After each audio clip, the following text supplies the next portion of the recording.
Trade politics? Really, trade plays a huge part in politics. You'll see one country blocking trade from another country because of something happened, and maybe something happened in a whole different realm that's got nothing to do with that in the process. So trade can become weaponized. Actually, people sitting there, instead of firing guns and bullets, they say, okay, we're going to stop buying your pigs. We're going to stop drinking your wine. We're going to stop letting you send anything you want to our country. We're going to put barriers up, just that. So take that.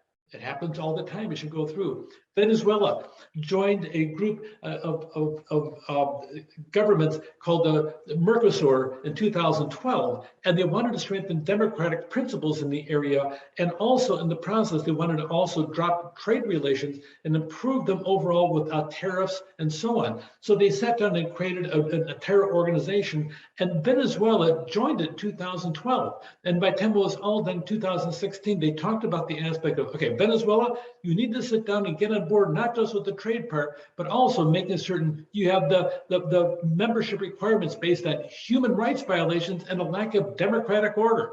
Venezuela did not, even though Venezuela has a mineral-rich country, they refused to abide by it, and boom, they kicked them out. And by the way, there's a lot of different aspects of it because of the fact the economic benefits that Venezuela could have had, they were all turned off because they refused to sit down there and comply with the minimal strategies that the whole organization wanted. They used really membership as a tool to try to improve the human rights for all of them as they went through. You talk about different aspects of weaponization of trade. A lot of times governments, they want to nationalize a certain business as you go through.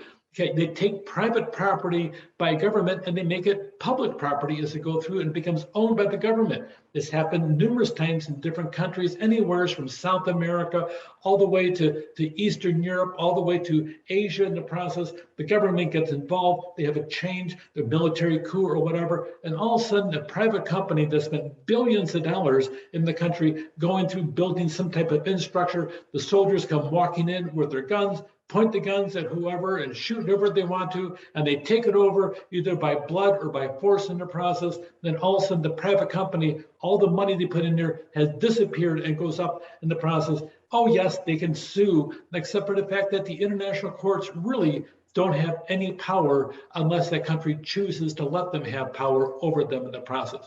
Sometimes it's motivated because private companies, they may abuse the aspect of the ownership they have of their business in that country, and they might have abused it. It's possible the government has a claim, but often you never know what it is. So they sit there and they walk in for the public good, we're going to do this, and they take over a private sector thing. Sometimes it's accurate and sometimes it's driven more by political purposes or by even greed in the process. Sometimes the government reverses itself. It'll take a government entity and says, okay, we really are tired of this thing balking down our country. Let's go through and sell it to a private country or put it up for bid, and that way we'll get the most money out of it, and we'll look for the following conditions to be met.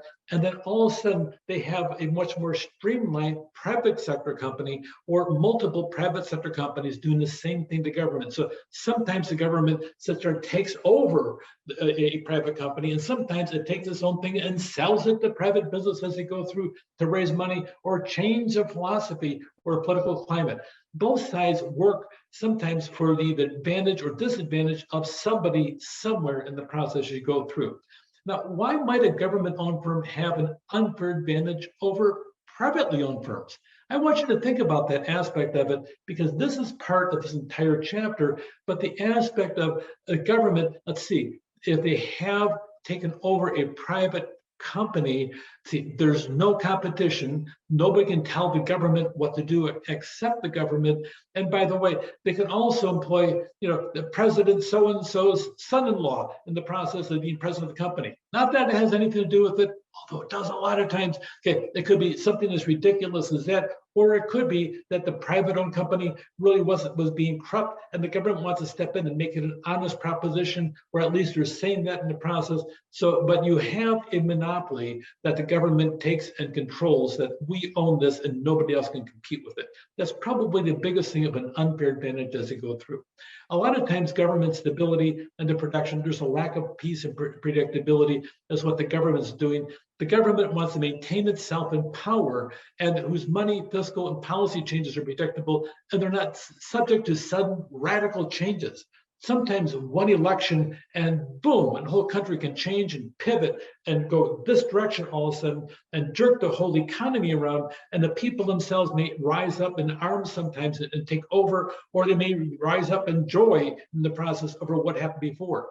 An unstable government can't maintain itself in power and make sudden, unpredictable, or radical policy changes without there being some type of pushback, although sometimes a few guns and bullets consider take that over, which is probably the worst case scenario possible.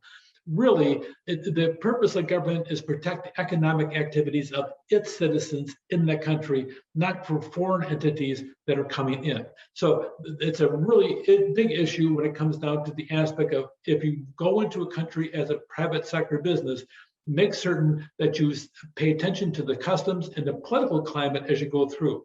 Terrorism.